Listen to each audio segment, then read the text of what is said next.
She said it so softly. I almost thought I'd imagined it. You're too poor to be wearing this, Evelyn. Her hand was already on my chest, fingers clutching the small silver brooch that had once belonged to my mother. The room went still, music, laughter, every sound just disappeared.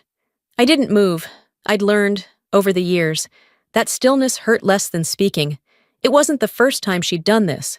The cutting remarks, the polite smiles that hid contempt, the stories she twisted until my own life sounded like a debt I could never repay. I'd swallowed every one of them, telling myself I was doing it for my father, for the peace of the house. But as her nails scraped against the metal, as she tried to take what wasn't hers, I felt something inside me shift. Peace built on silence isn't peace, it's obedience. I didn't raise my voice. I didn't need to, because in that moment, I knew this was the last time she would ever touch anything that belonged to me. The first dinner after my father's wedding felt like stepping into a house that remembered me, but no longer belonged to me. The walls were the same. The faint smell of old varnish still clung to the stairs, yet everything seemed rearranged to please someone else. Clarissa sat across the table, elegant in a quiet, deliberate way. She had the kind of beauty that didn't invite warmth. It demanded acknowledgement. Her voice was smooth as silk, and every word she spoke carried the weight of self-assurance. My father hung on to each of her sentences like they were sunlight. She asked questions about my work, about the cities I'd lived in, about the little habits I must have picked up along the way. It sounded polite, even flattering, until I realized what she was doing, turning curiosity into quiet judgment. I answered carefully. The way you speak when you know someone's looking for cracks. My father tried to lighten the air, talking about the old workshop, about the way we used to fix everything that broke instead of buying new. Clarissa smiled faintly, the kind of smile that says she'd rather buy 10 new things than fix one old one. After dinner, I started up the stairs, but their voices drifted after me. She's intense. You didn't tell me she still wears that ring. He paused before replying, his tone tired. She earned it. I stood there for a long time, my hand around the cool metal of that ring, realizing how easily a home could turn into someone else's stage, and how quiet love can make you when you don't want to lose what little of it remains. At first, Clarissa was flawless, the kind of flawless that takes practice. The quiet smiles, the perfect timing of compliments, the way she turned even silence into performance. She cooked dinners that smelled like rosemary and wealth, asking questions about my work as if she were genuinely impressed. Then came the line that stayed with me longer than it should have. You know, women like you rarely survive long in male-dominated fields. It sounded like praise, but something in the way she said it, soft, patient, certain, told me she didn't mean survive the way I did. She meant tolerate, endure, belong only if tolerated by others. A few weeks later, she invited me to a tea gathering in Savannah, a room full of manicured women who smiled without blinking. Between laughter, Clarissa clasped my shoulder and announced, Evelyn's one of those tough Navy girls. She still keeps her bunk-making habits, don't you? The table erupted in laughter. I smiled, because that's what you do when you're being handled with silk gloves. I told myself it was harmless. I let it slide. Then my father was hospitalized for a mild heart attack. I paid the bills before Clarissa could even ask. A week later, a neighbor stopped me at the grocery store to say how wonderful it was that I'd finally given back to the man who raised me. Clarissa's words, not mine. That night, sitting in my car, I realized kindness had been rewritten as debt. Somehow, my care had become her story to tell. Still, I stayed silent. At 40, I thought silence was maturity. Clarissa, it seemed, knew better. She used my restraint as a key to unlock every room she wanted to enter. One evening, she poured wine and asked softly if I ever got tired of being alone. I said I wasn't. She smiled, pity disguising itself as grace. Work isn't company, Evelyn. You'll learn that. It was then I understood. Every word out of her mouth was crafted to make me feel incomplete, so she could seem whole by comparison. Months passed. In May, Clarissa hosted my father's 68th birthday party. The house gleamed, full of people who called her darling and complimented her taste. I wore my mother's silver brooch, A small thing I saved for special occasions. The moment I stepped inside, Clarissa's voice sliced through the chatter. "Oh, Evelyn! You wore it! The brooch I gave you for luck!" Applause, laughter, the kind that makes you feel outnumbered. My father looked torn between correcting her and keeping the peace. I smiled instead. For his sake. After the guests left, she walked me to the door. Her tone was sugar-coated ice. "That brooch looks a little too expensive for you. Maybe keep it safe." I drove home without saying goodbye. Later, I set the brooch on the table under a lamp, watching the light slide across the metal. One by one, every trace of my mother had disappeared from that house. Her dishes, her books, even her scent, and now her story, too, had been borrowed and rewritten by another woman's tongue. As I gathered my coat to leave, I heard Clarissa's voice drifting from the living room. She's always so composed, almost robotic. Sometimes I wonder if she even feels anything. My father said nothing, and in that silence, I heard my place being decided for me. Neither daughter nor rival, just a presence too quiet to defend itself. That night, I realized what real erosion feels like. It doesn't happen all at once. It happens one gentle word at a time, until the truth starts to sound like a rumor. June in Savannah pressed down like a damp hand. The air felt heavy, thick with salt and heat that clung to my skin as I drove to my father's house. I brought coffee beans and his old toolbox, small gestures that used to mean something. Clarissa opened the door before I could knock, her smile perfectly measured, her tone soft as sugar. "Oh, Evelyn, you came. Your father was just talking about you." Dinner felt like performing for an audience that refused to applaud. Clarissa talked endlessly about her charity work, the committee that wanted her as their representative, how it was such an honor to give back. My father watched her like she was a flame, too bright to interrupt. When he mentioned the roof leaking, I quietly transferred $3,000. It was what I'd always done. Fix. Don't complain. 2 weeks later, a bank alert blinked on my phone. $1,800 withdrawn from the joint account I'd opened for him. I called, and Clarissa answered first. "Your father thought you wouldn't mind. Just a few expenses." My father's silence hummed on the other end. The kind of silence that says everything. That night, I sat in my car across the street, watching her silhouette move behind the curtains. She poured wine, laughed into her phone. A woman perfectly at ease inside a house that used to feel like mine. Was I keeping peace, or just feeding her control? Then my phone buzzed again. A photo message. Clarissa in a silver gown, one hand on her hip. "Thank you for being so generous, dear. You'll see me wearing this at the Veterans Gala next month. Harold's so proud of me." The Veterans Gala, my event, the one I'd been invited to speak at. She wasn't just using my money, she was using my name. The morning of the gala, I stopped by to check on my father. Clarissa's eyes scanned my uniform like she was inspecting something out of fashion. "You're wearing that? Bold choice. Don't make people uncomfortable. They're not used to all that stiffness." "It's a veterans event," I said. "It's meant to honor that stiffness." That night, Savannah Civic Hall glittered with chandeliers. Clarissa shimmered beside my father in her silver dress. Radiant, rehearsed, I greeted former colleagues, men who still called me Lieutenant Cartwright. Then she cut between us. Perfume, sharp and sweet. "This is my stepdaughter, Evelyn. She's a contractor who used to work around the Navy. Used to work around." The phrase landed like a blade. No officer, no engineer, just orbiting something she couldn't understand.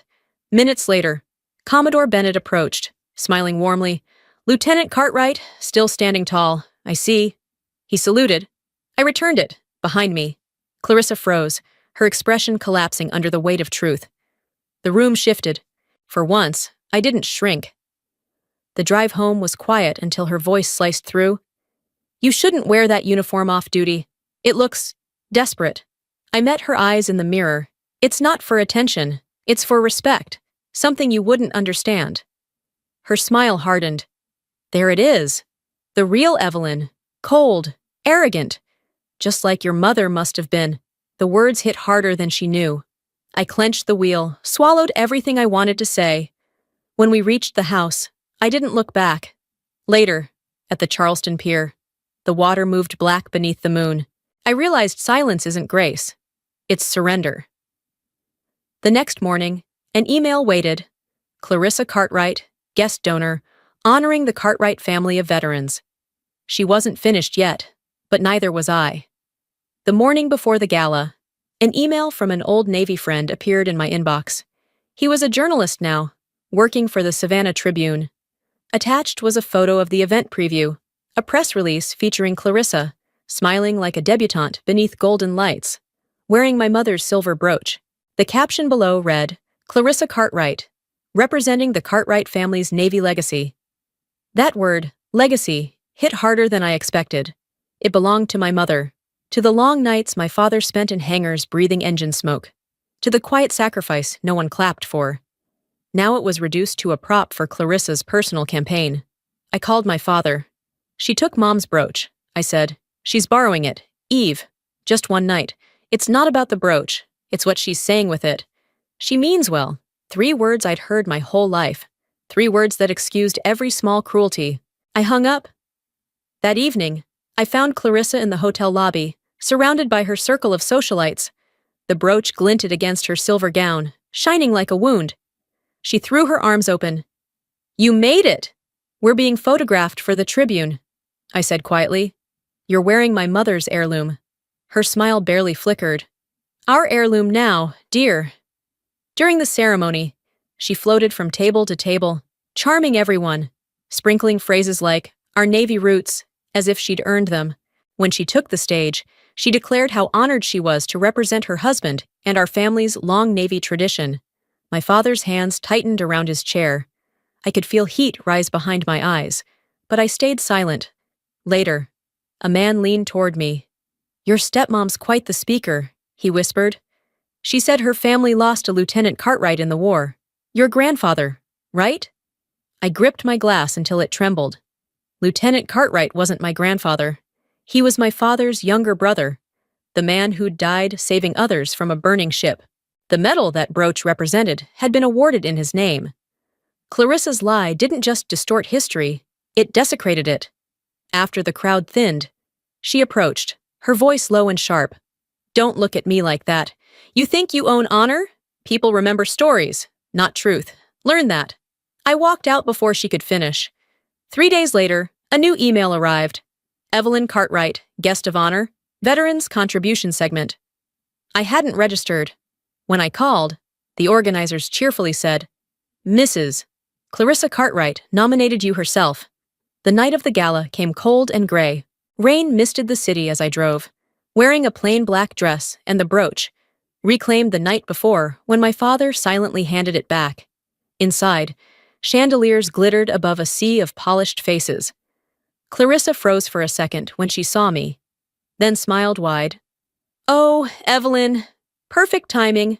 We're about to start the photo. The photographer lifted his camera. She leaned in, voice low. You shouldn't wear that here. People might think you're trying too hard. I said nothing. She leaned closer. You're too poor to be wearing this. Then she ripped the brooch from my chest.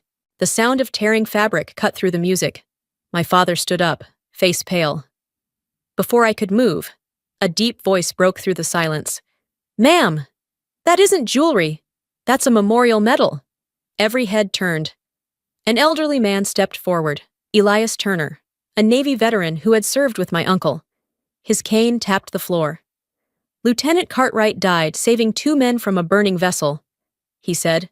You disgrace his name wearing that like decoration. Clarissa's color drained. My father covered his face. I stayed still. Elias turned to me and murmured, Your mother would be proud. Clarissa stammered about misunderstanding, but no one listened. I fixed the brooch back onto my dress. No, Clarissa, I said quietly. It's a revelation. The cameras kept flashing, but no one was photographing her anymore. She backed away, heels faltering, and disappeared through the doors. Afterward, Elias found me outside. Rain clung to his coat as he handed me an old photograph. 2 young men in uniform, my father and his brother. He saved me, he said. And tonight, I got to return the favor. I looked at the photo, the faces blurred by time. The storm was still falling. But inside me, something had finally gone still. some truths, once spoken aloud, never need defending again. The night air outside the gala was sharp and cold, the kind that stings your lungs when you breathe. The rain had turned the asphalt into a mirror, catching bits of yellow light from the street lamps. I walked fast, wanting to leave the sound of applause and whispers behind me. Then came the footsteps, uneven, hesitant. My father's voice followed, hoarse and low. "Eve, wait." I turned. He stood under the awning, his hands trembling, his face pale beneath the harsh glow. The years sat heavy on his shoulders. "She made you small in my house," he said, and I let her. For a moment, I couldn't speak. His voice carried 30 years of silence, decades of choosing peace over truth. I met his eyes and said, "I just needed you to see it, Dad. That's all." The rain fell harder, steady and cleansing. Between us stretched the kind of quiet that didn't hurt anymore. It just was. He looked away, blinking hard. "Your mother wore that medal the day your uncle's letter came home," he murmured. "I should have protected that memory better." I stepped closer, resting a hand on his shoulder. "You just did," behind us. A cane tapped against the wet pavement. Elias Turner approached, coat damp from the rain. He handed me a black and white photo. 2 young men in uniform, smiling before a ship. "He saved my life," he said softly. "And tonight, I got to return the favor." I nodded. "You didn't just save me, Mr. Turner. You saved what's left of our family name." The headlights of a passing car swept across us, catching the edges of the old photograph. 2 men forever young, frozen in laughter, proof that some legacies don't fade. They simply wait to be reclaimed. I had nothing left to say to Clarissa. A week after the gala, I sat at my kitchen table and wrote her a letter, short, precise, without venom or apology. "Clarissa, you no longer have access to me, my father's finances, or my silence. I wish you peace, away from what isn't yours." I sealed it, dropped it in the mailbox, then deleted her number from my phone. 3 days later, my screen lit up with her name anyway. A long text arrived, full of excuses and soft words. Stress, media pressure, misunderstanding. I read it once and closed it without replying. By the end of the week, a headline appeared in the Savannah Tribune. "Local socialite Clarissa Cartwright steps down amid fund mismanagement rumors." I hadn't said a word, but truth, it seemed, had a voice of its own. My father called that evening. "She packed quietly," he said. "No scene this time." Maybe that's her apology. "Peace isn't silence," I told him. "It's space." He paused, then murmured, "And respect." The next day, a small package arrived at my door. No return address, just my name in looping cursive. Inside was a velvet box and a folded note written in Clarissa's careful hand. "You were right. People remember stories, not truth. I just wish I'd told the right one." I folded the paper, feeling neither anger nor sympathy, only the dull calm that comes when a storm has finally spent itself. That night, I walked along the Charleston Pier. The air was cool and salt-heavy, the water black beneath the dock lights. I unpinned the brooch and held it in my palm, its silver catching the wind. My mother's legacy had come home. And with it, the part of me I'd once traded for silence. 2 years later, life had settled into calm rhythm. I lived in a small house near the Charleston harbor, where mornings smelled of salt and the sound of ships carried across the water. One day, a letter arrived from Elias Turner, now 80, inviting me to speak at a ceremony honoring fallen veterans. The hall was filled with old soldiers in faded uniforms, their medals gleaming softly under the lights. I wore a black suit and pinned my mother's restored brooch to my lapel, now engraved, "Lohat, Thomas Cartwright, in service and memory." When I stepped to the podium, every eye in the room turned toward me. I took a breath and said, "Legacy isn't what we inherit, it's what we protect, and who we protect it from." Applause rose, slow and sincere. As I stepped down, I saw Clarissa standing in the back, older, thinner, her elegance worn down to honesty. When the crowd thinned, she approached. "I came to say I was wrong, not to ask you back, just to admit it." I met her gaze. "I forgave you the day I stopped needing you to understand me." She nodded and left. Outside, The harbor glowed gold beneath the setting sun. The brooch on my chest caught the light, warm, not blinding, and for the first time, peace felt like victory.